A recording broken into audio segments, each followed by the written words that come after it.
जी हां, breaking news. Egypt की राजधानी कियारो में मूसाद की डेलीगेशन भी है, यानी मूसाद का चीफ मौजूद है और हमास की डेलीगेशन मौजूद है। ब्रेकिंग न्यूज है दोस्तों। दोनों के बीच इजिप्ट और कतर के मीडिएशन के दौरान, इजिप्ट और कतर के मौजूदगी में मूसाद और हमास के बीच बातचीत चल रही है।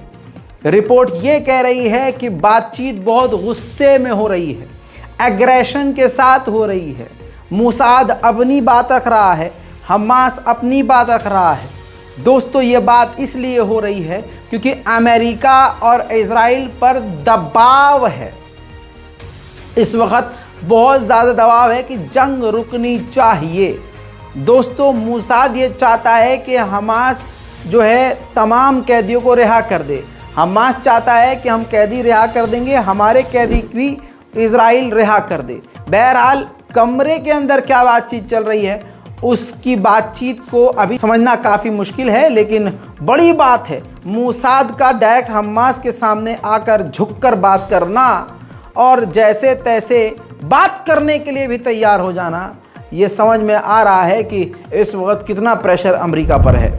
देख लीजिए दोस्तों, नेतन्याहू ने भी कंफर्म कर दिया है। Breaking news. जी हाँ, नेतन्याहू ने कंफर्म किया कि हमास से मूसाद के हेड के जरिए बातचीत चल रही है। हो गया कंफर्म। आगे सुनिए, इजराइल का जो मकसद है गाजा पर कब्जा करना, वो खुलकर सामने आ गया है। हालांकि इस नाचीज़ ने आपको 10 दिन पहले बता दिया था कि यही मकसद है।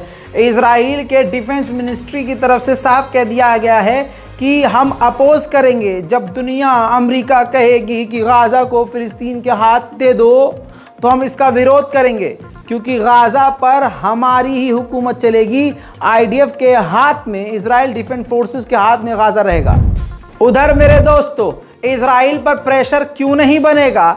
अल शिफा अस्पताल ये कहता है कि अस्पतालों के अंदर टेररिस्ट हैं और अस्पताल खुद चीख चीख कर कह रहा है, और अस्पताल के हेड बोल रहे हैं कि यहाँ पर मरीज हैं, मरीज हैं, मरीज हैं, और इजराइल कह रहा है आतंकी है, आतंकी है, आतंकी है। बिजली काट दी, फ्यूल ख़त्म हो गया, ऑक्सीजन पूरी तरह से ख़त्म हो गया, ऑक्सीजन जनरेटर ख़त्म हो गए। जिसके बाद हुआ ये कि हॉस्पिटल में ऑक्सीजन की कमी से 39, एक कम 40 बच्चों की मौत हो गई एक ही रात में। अल्लाह अकबर। सोचिए कितनी गोदे उजड़ गई। इजराइल ने इतनी गंदगी मचाई, अपना ऐसा खतरनाक रूप दिखाया, ऐसा रावण भी लाख गुना बेहतर होगा। और बहुसंख्यक समाज को यह इजराइल पसंद है, ये दिमाग में मुसलमानों को याद रखना होगा। तड़प तड़प कर बच्चे ऑक्सीजन के बिना मर गए, 39 बच्चे मर गए। जिसके बाद जब इजराइल को पता चला कि अरे ये तो हम नंगे हो गए, तो इजराइल ने तुरंत जो है मैसेज दिया कि अगले दिन यानी आज दोपहर तक हम जो बच्चे अस्पताल के अंदर हैं उनको मदद पहुंचाकर उनको अस्पताल से निकालकर इजिप्ट के बॉर्डर पर जो अस्पताल हैं वहां शिफ्ट कर देंगे।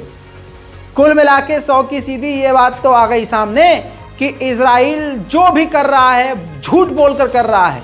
अस्पताल के अंदर कोई आतंकवादी नहीं, बच्चे हैं, बुजुर्ग हैं, औरतें हैं, वहां कोई आतंकी संगठन नहीं है। अस्पतालों के पीछे हाथ धोकर इजराइल पड़ा था।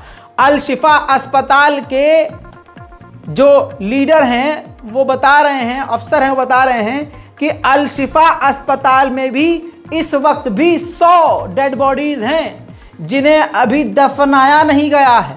मौतें ऐसी हो रही हैं कि एक कब्र में एक नहीं, खंदक खोदी जा रही है, पूरी चौड़ी सी खंदक खोदी जा रही है, उसमें सैकड़ों लोगों को एक साथ दफनाया जा रहा है।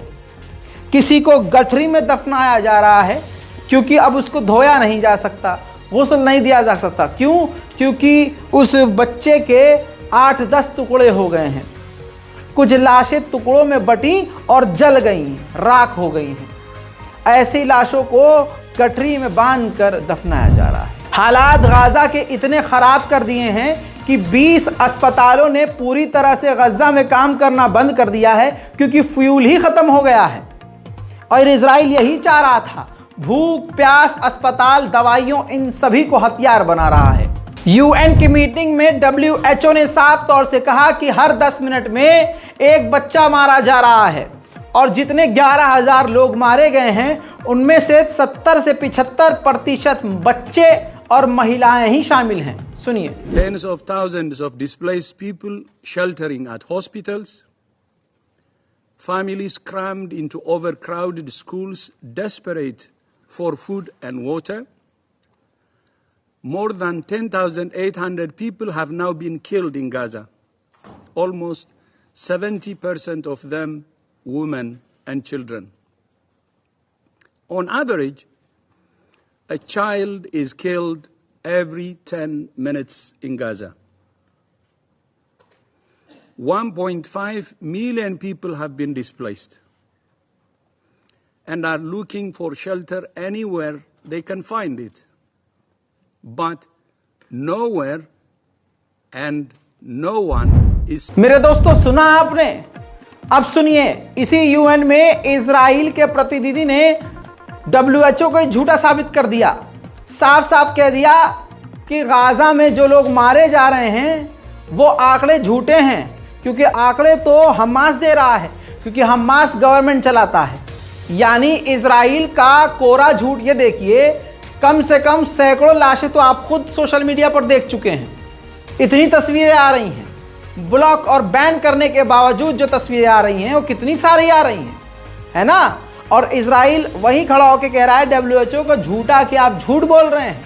साथ में ये भी कह दिया, सबसे बड़ा इल्जाम, कि WHO के कर्मचारी ही, अधिकारी ही हमास की मदद कर रहे हैं।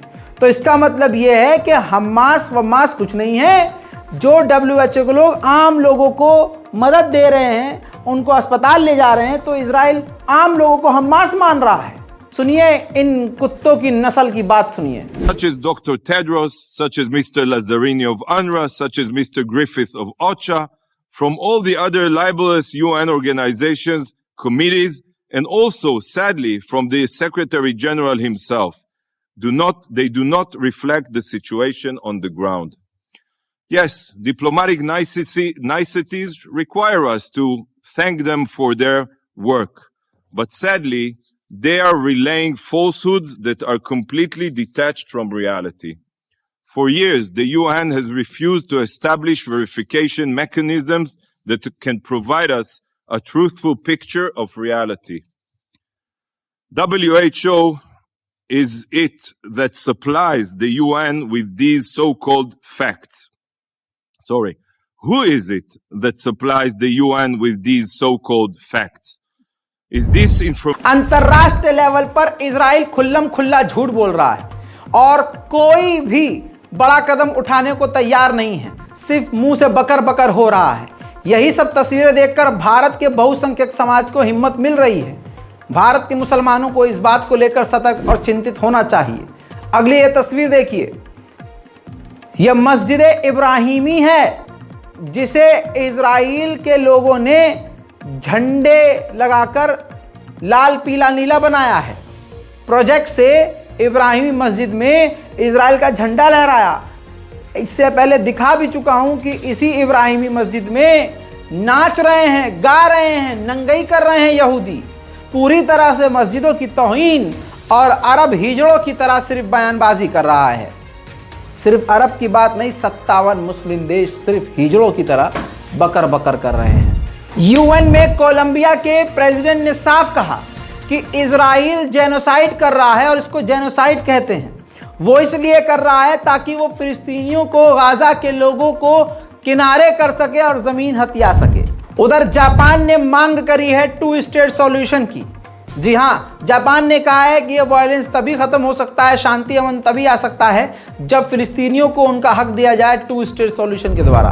ब्राजील की पार्लियामेंट में एक मेंबर ऑफ पार्लियामेंट इजराइल के जेनोसाइड को सपोर्ट कर रहा था, तो ब्राजील की पार्लियामेंट ने उस मेंबर ऑफ पार्लियामेंट को लात मारकर पार्लियामेंट से बाहर निकाल दिया।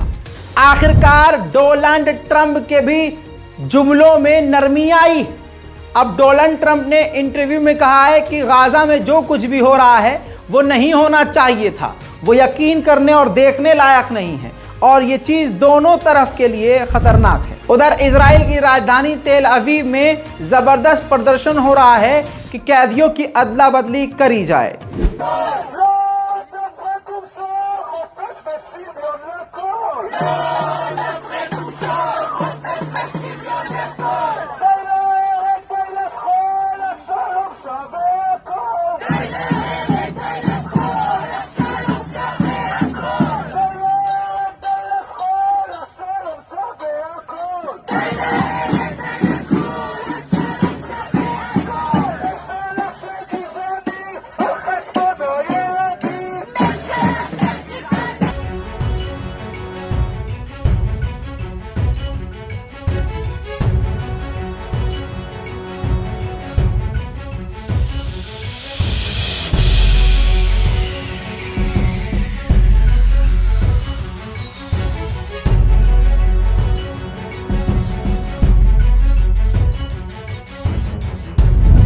मेरे दोस्तों, फिलहाल की इस रिपोर्ट में इतना ही। फिर आऊंगा बड़े अपडेट के साथ और ताज़ा तरीन जानकारी के साथ। परेशान ना होइएगा, इधर उधर जाने की जरूरत नहीं है। सच्ची खबरों के लिए, सटीक खबरों के लिए, सबूत के साथ खबरों के लिए और आसान जबान में खबरें सुनने और समझने के लिए हमारे चैनल रजा ग्राफी से जुड़े रहिए। चैनल को सब्सक्राइब कीजिए। जय हिंद।